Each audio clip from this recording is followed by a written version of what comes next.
Waza les amateurs, jaajëf sama gars yi, welcome to the Matme vidéo. Donc aujourd'hui on va faire une vidéo vraiment boo xam ne on va en débattre quoi. Vidéo bi du man kese, vidéo bi man ak yéen la yow mi seetaan vidéo bi. Va falloir nga joxe ce point de vue en bas dans la barre des commentaires hein. Donc damay wax ci les plus grands comebacks du rap galsen. Donc déjà le retour de 6ix9ine ça m'a beaucoup inspiré parce qu'il a fait un très grand comeback. 2 ans le dugg jël xam il était absent sur la scène mu ñëwaat il a tout cassé. Donc en tant que ñooñu ñoo xam ne ñu ngi cons rap galsen on a vu que rap galsen bi y a eu des comebacks comme 4 images yi ngeen di gis 4 artistes yoo xam ne ils ont fait des comebacks yu metti léegi dama leen di jox historique bi peut-être y a des gens y a des plus jeunes yoo xam ne si bu ñu yenn affaires yi donc je commence avec Meg Metal chronologie bi lay topp rek. Meg Metal c'est un ancien artiste de Buzz Lab tu vois donc nekkoon na ci game bi c'est que moom son cas était un peu délicat quoi moom Meg Metal il s'est fait connaître par son boobu de Crunk City donc moom c'était l'ambassadeur du crunk quoi parce que gars bu ñu doon def ay dirty south moom dañoo def crunk mooy genre style musical boo xam ne Lil Jon moom lay def mooy son snap your finger ak yooyu noonu style musical boobu la quoi sol ay gan di t-shirt ay affaire yooyu noonu moom loolu la doon def Jabu Saljo Boy en fait donc Meg Metal il a par la suite il a rejoint le collectif Buzz Lab en tant qu'artiste foofu mu génne ay affaires ay single ay shorty bi ay affaires yooyu noonu ak moom ak Lick Flow et tout et il y a un moment genre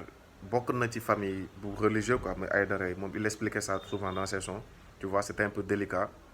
et mu jékki saa rek mu bàyyi mu absent mu bàyyi ay ça devait faire yàgg na bàyyi ay 1 an ak lu tege su ma juumul mu toog un moment très longtemps absent ba gars yi sax commencé di ko planer. Et il y a eu le retour de Meg Metal en 2013 ci It's the Club tour bi quoi mooy fin bi bu ñu def Biscuiterie Medina il est revenu en force jamono boobu la ñoom waa Buzz la wàcc ak seen Lamborghini dégg ma ne Lamborghini ay ak seen limousine bi tu vois donc Meg Metal il était l'invité surprise quoi gars yi dañoo foog ni dafa bàyyi carrément il a pas pu résister xam nga rab bi moom virus la il a fait son comeback dans le show xam nga annoncé waale il est revenu mu pare benn projet bu tudd Ultimatum tu vois et par la suite encore Meg Metal il est encore absent mais temps yi laa dugg ci Instagram am je vois que il est toujours passionné de rap te keroog la dugal benn photo benn vidéo Lil Jon affaire mu ne mu tàkki ne Omzo quoi mu ne kan la ñuy dooraat son affaire yooyu noonu donc il est toujours dans ce truc là et aux dernières nouvelles mu ngi New York mu ngi États-Unis et donc moom comeback am vraiment ça a été frappant parce que bu mu ñëwee ak maillot Celtics bi Rondo bi vraiment ça a été quelque chose de ouf quoi historique xam nga ci game bi donc deuxième personne bu ñuy jàllale Omzo Dollar il est revenu en force xam nga comeback Omzo bi moom du loo xam ne dañ fii la ñu nekk di ko étaler quoi parce que gars yi yéen xam ngeen nu mu demee il a fait un comeback de ouf tu vois donc Omzo nekkoon Buzz Lab xam nga nekk ci mais moom son excuse si est sorti am dafa newoon décès copain bi tu vois Abba je crois rest in peace moom moo ko gën a affecté ak le fait que tamit da doon job quoi da doon liggéey en tant que fonctionnaire employé pour Sonatel tu vois et tout ça xam nga mu nekkoon dans une phase de sa vie yoo xam ne c'était un peu compliqué et il a préféré mu arrêter moom tamit bàyyi na 1 an yooyu xam nga def dul dara ça a permis à beaucoup game bi changé quoi il y a eu beaucoup de rappeurs yoo xam ne dañoo émerger carrément xam naa affaire boobu moo ko xaw a def pincement au cœur moo xam ne moo gën a joué ci le fait que mu ñëwaat quoi parce qu'il a senti que il avait sa place am na lu mu war a ñëw matal quoi mission am ci game bi te il est revenu en force grand théâtre bi xam nga la suite vous connaissez quoi historique xam nga mon signature Kézit monument Renaissance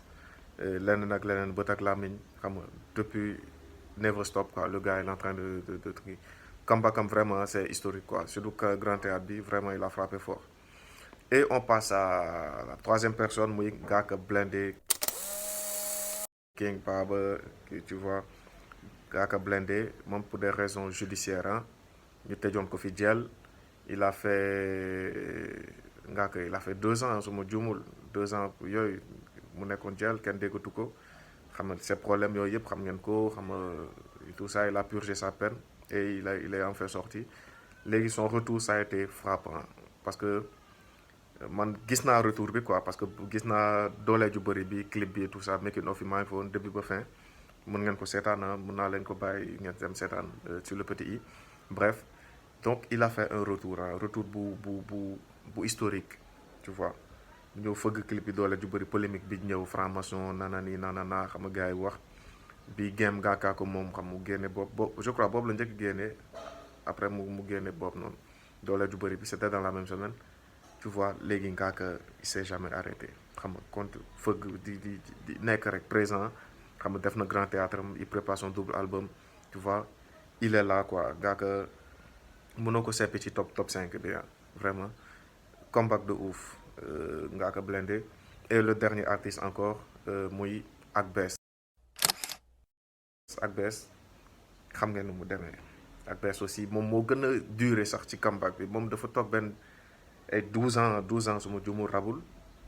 bam le gars revient ñu ngi koy coow mu ngi ci course bi, tu vois. C'est pas évident, am na ñoo xam ne dañu comeback mu flop, même lui il est dans la course quoi. Instant booy wax ni rap Galsen au jour du jour 2020 bi nu mu commencé nii te mu waxu Akbess sama waa ji da ngay wax lu la neex. Akbess il est présent médiatiquement, musicalement, ses stats sont là, xam nga les chiffres mentent pas. Le boy il est revenu en force, il s'est adapté à ce qui se passe, mu ngi ci drill bi mu ngi ci trap bi, il bosse quoi, il bosse xam nga.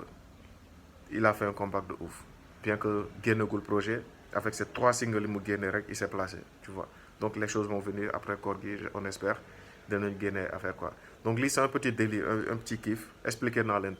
4 artistes yoo xam ne ils ont fait le comeback ci rap bi. Et ngeen wax ma ci commentaire s'il y a d'autres comebacks yoo xam ne ci rap Galsen boo xam ne mën ngeen ko yokk ci suuf. J'ai besoin d'arguments ngir yàlla rek et argument quoi. Ngeen wax ni ci 4 personnes yi kan moo def le comeback le plus charismatique, le plus légendaire ci 4 artistes yi. Wax leen ma ko ci suuf. Je compte sur vous. Donnez un gros pouce bleu, abonnez-vous à la chaîne YouTube, activez la cloche de notification. Donc merci beaucoup. Ndogu Plaignant avec Mahfouz c'est toujours disponible ngeen dem seetaan ko. Let's get it jaajëf.